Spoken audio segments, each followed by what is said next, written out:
तो हम स्टार्ट करेंगे फंडामेंटल्स राइट यानी कि मौलिक अधिकार part 1 introduction and justifiability of fundamental right. मौलिक अधिकारों की न्याय संगतता। Fundamental rights are ensured in part 3 of the constitution from article 12 to 35। They are called the Magna Carta of India. मौलिक अधिकार संविधान के भाग 3 में अनुच्छेद 12 से 35 तक निहित हैं। इन्हें भारत का मैग्ना कार्टा भी कहा जाता है। जस्टिफिएबिलिटी, न्याय संगतता। अब इसको हम समझते हैं, मौलिक अधिकार न्याय संगत है, यानी इन्हें अदालतों द्वारा लागू कराया जा सकता है। उल्लंघन होने पर भी कोई भी व्यक्ति सीधे सुप्रीम कोर्ट या हाई कोर्ट जा सकता है। Fundamental rights are justiciable, meaning they are enforceable by the court. If violated, a person can directly approach the Supreme Court under Article 32 or High Court under Article 226। तो ये article हमको याद रखने होंगे। और अब नेक्स्ट पढ़ते हैं डेफिनेशन ऑफ स्टेट, राज्य की परिभाषा। ये हमें आर्टिकल 12 में डिफाइन किया गया है, तो इसके बारे में हम थोड़ा जानते हैं। For the enforcement of fundamental right it is essential to know against whom they can be claimed। Article 12 defines the term state for part 3। मौलिक अधिकारों को लागू करने के लिए यह जानना जरूरी है कि किसके खिलाफ मांगे जा सकते हैं।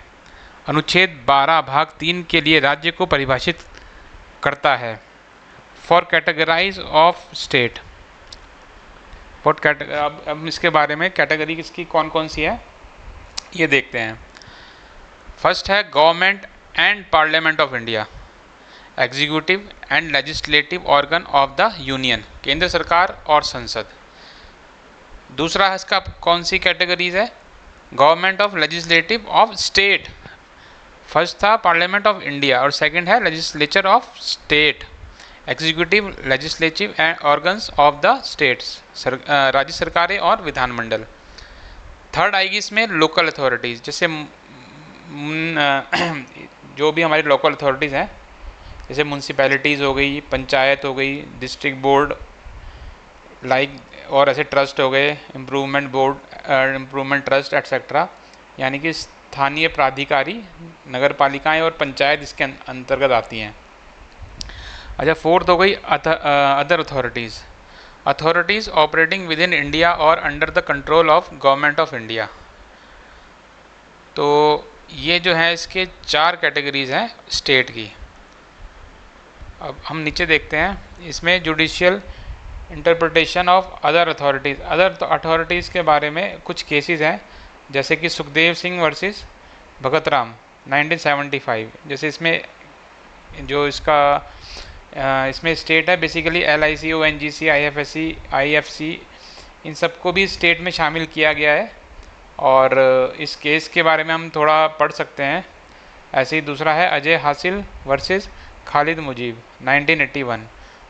तो इसमें देखिए, the Supreme Court laid down a 6 factor test to determine if a body is an instrumentality of agency of the state.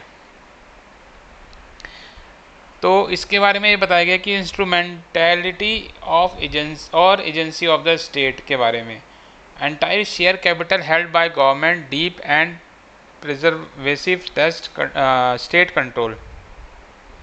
यानी अजय हाशिए मामले में कोर्ट ने 6 चरणीय परीक्षण दिया ताकि यह तय किया जा सके कि कोई संस्था राज्य में की एजेंसी है या नहीं।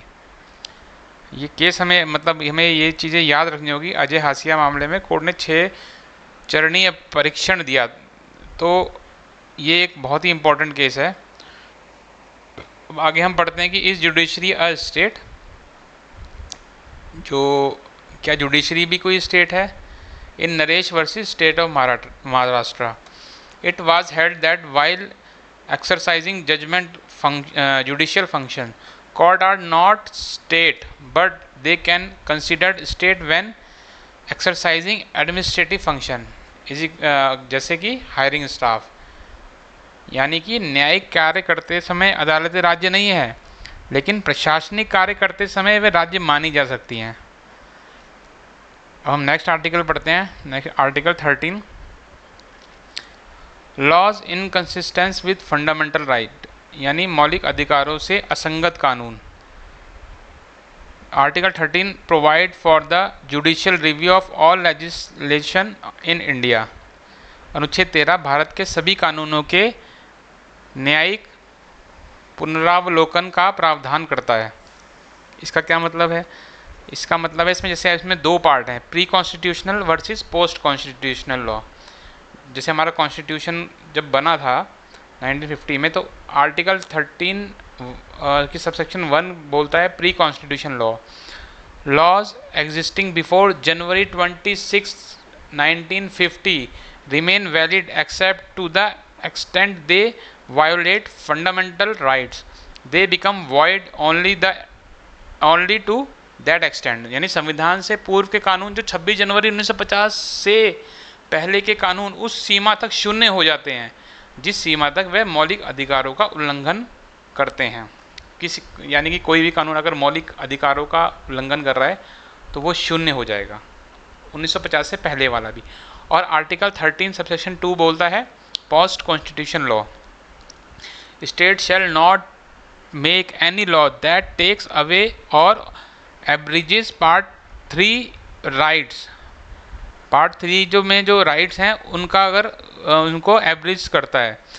Any law made in contravention shall be completely void for inception, यानी वॉइड एब इनिशियो, यानी शुरू से ही वो शून्य होगा। यानी संविधान जब लागू हुआ, संविधान पश्चात कानून, राज्य ऐसा कोई कानून नहीं बनाएगा जो मौलिक अधिकारों को छीनता हो। ऐसा कानून शुरू से ही शून्य होगा। ये आर्टिकल 13 में हमें बताया गया है। अब हम इसके बारे में की डॉक्ट्रिन अंडर सेक्शन आर्टिकल 3 पढ़ लेते हैं, अंडर आर्टिकल 13। तो उसमें डॉक्ट्रिन क्या है, उसका एक्सेप्शनल एंड मीनिंग क्या है, व्याख्या और उसका अर्थ क्या है, इसकी एक्सप्लेनेशन और लैंडमार्क केस के बारे में भी हम पढ़ेंगे। तो सबसे पहला जो इसका डॉक्ट्रिन है, पृथक्करणीयता का सिद्धांत, यानी डॉक्ट्रिन ऑफ सेवरेबिलिटी। इसमें क्या है, यदि किसी कानून का एक हिस्सा मौलिक अधिकारों का उल्लंघन करता है तो केवल वही हिस्सा शून्य होगा, पूरा कानून नहीं, बस शर्ते दोनों को अलग किया जा सके। If a part of a law violates part 3, only the offending part is declared void, not the entire act, provided the valid part can be separated. अच्छा, इसका एक लैंडमार्क केस है RMD Chamar Baguwala versus union of India 1956। अच्छा, next है doctrine of eclipse, यानी आच्छादन का सिद्धांत। A pre constitution law violating part 3 does not dies completely if only becomes dormant or eclipsed by the fundamental right. If an amendment remove the conflict, the law becomes active again. क्या मतलब हुआ इसका? मौलिक अधिकारों का उल्लंघन करने वाला पुराना कानून पूरी तरह खत्म नहीं होता, बल्कि मौलिक अधिकार उसे ढक लेते हैं। संशोधन के बाद वह फिर सक्रिय हो जाते हैं। तो इसके लिए जो लैंडमार्क केस रहा है वो रहा है Bhikaji Narayan versus state of MP 1955, doctrine of eclipse. और नेक्स्ट हम पढ़ते हैं परित्याग का सिद्धांत, यानी डॉक्ट्रिन ऑफ वेवर। भारत में कोई भी नागरिक स्वेच्छा से अपने मौलिक अधिकारों का परित्याग नहीं कर सकता है। In India a citizen can not waived off और give up their fundamental right, they are dynamic right created to public interest. इसमें जो देखिए, जो इसमें केस है Behram Khurshid versus state of Bombay. तो हमने आर्टिकल 13 पढ़ा, अब हम पढ़ेंगे आर्टिकल 14, राइट टू इक्वालिटी, समता का अधिकार। ये समता के अधिकार के अंदर दो चीज़ें बहुत इंपॉर्टेंट है, अभी हम इसको पढ़ते हैं कि भारत के राज्य क्षेत्र में किसी व्यक्ति को कानून के समक्ष समानता या कानूनों के समान संरक्षण से वंचित नहीं करेगा। Article 14 says the state shall not deny to any person equality before the law or the equal protection of the law within the territory of India। तो इसके लिए जो हमारे टू कॉन्सेप्शंस ऑफ आर्टिकल 14 है वो है इक्वालिटी बिफोर लॉ, यानी कानून के समक्ष समानता, यानी इक्वालिटी, कोई कितना अमीर इतना गरीब, कानून के सामने सब बराबर है। और ये कहाँ से लिया गया है? Borrowed from the UK. It is a negative concept meaning no individual has special privilege and all are subject to ordinary law. Britain से लाया गया नकारात्मक विचार, किसी को कोई विशेष अधिकार नहीं होगा, ये बताता है। और इसमें सेकंड है equal protection of the law, यानी कानूनों का समान संरक्षण। ये कहाँ से बोरो किया गया है? ये यूएस से किया गया है। It is a positive concept meaning like should be treated alike under similar circumstances. America से लिया गया सकारात्मक विचार, समान परिस्थितियों में समान व्यवहार होना चाहिए। अच्छा, हम नेक्स्ट पढ़ते हैं evolution of doctrine under article 14। अब इसके अंदर एक तो ओल्ड डॉक्ट्रिन है, एक न्यू डॉक्ट्रिन है। ओल्ड डॉक्ट्रिन रीजनेबल क्लासिफिकेशन, उचित वर्गीकरण का सिद्धांत। इसके अंदर क्या है कि the legislature can classify people for targeted laws but the classification must not be arbitrary, it must clear two test. और दोनों टेस्ट कौन से हैं वो? तो फर्स्ट टेस्ट है इंटेलिजिबल डिफरेंटिया और यानी स्पष्ट अंतर, जो इसके अंदर जो है स्पष्ट अंतर होना चाहिए। और सेकंड है rational nexus with the object of the act, यानी तार्किक संबंध। इसमें जो केस है वो है state of West Bengal versus Anwar Ali Sarkar 1952। और जो इसका न्यू डॉक्ट्रिन है प्रिंसिपल ऑफ आर्बिट्रीनेस, यानी मनमानेपन के विरुद्ध सिद्धांत, introduced by the justice Bhagwati in EP Royappa versus state of Tamil Nadu 1974। Equality is dynamic, equality is antithetical to arbitrariness. If an action is arbitrary it is a clear violation of article 14। तो इसमें जो case एक और था, यानी जो समानता और मनमानापन एक दूसरे के कट्टर दुश्मन है। समानता और मनमानापन एक दूसरे के कट्टर दुश्मन है।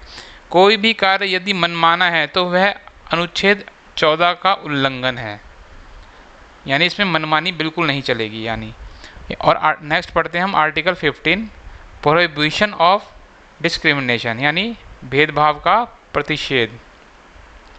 Article 15 protect citizen of discrimination by the state. अनुच्छेद 15 नागरिकों को भेदभाव से सुरक्षा प्रदान करता है। आर्टिकल 15 के सबसेक्शन 1 में क्या लिखा है? The state shall not discriminate against any citizen on a ground only on the religion. ये वर्ड हमें हमेशा ध्यान रखने हैं। Of religion, race, caste, sex, place of birth और एनी ऑफ देम। राज्य किसी नागरिक के विरुद्ध केवल धर्म, मूल वंश, जाति, लिंग, जन्म स्थान या इसमें से किसी के आधार पर कोई भेदभाव नहीं करेगा। शब्द केवल अत्यंत महत्वपूर्ण है, अन्य आधारों पर वर्गीकरण संभव है। आर्टिकल 15 सबसेक्शन 2 क्या बोलता है कि no citizen shall be denied access to shops, public restaurant, hotels, wells, tanks, roads etcetera on this ground. यह राज्य की निजी व्यक्ति दोनों के लिए लागू होगा। अच्छा, इसके एक्सेप्शन भी देखते हैं, यानी कि अपवाद। प्रोटेक्टिव डिस्क्रिमिनेशन 15 की सबसेक्शन 3 है special provision can be made for women and children. इसमें जो है महिलाओं और बच्चों के लिए विशेष प्रावधान है।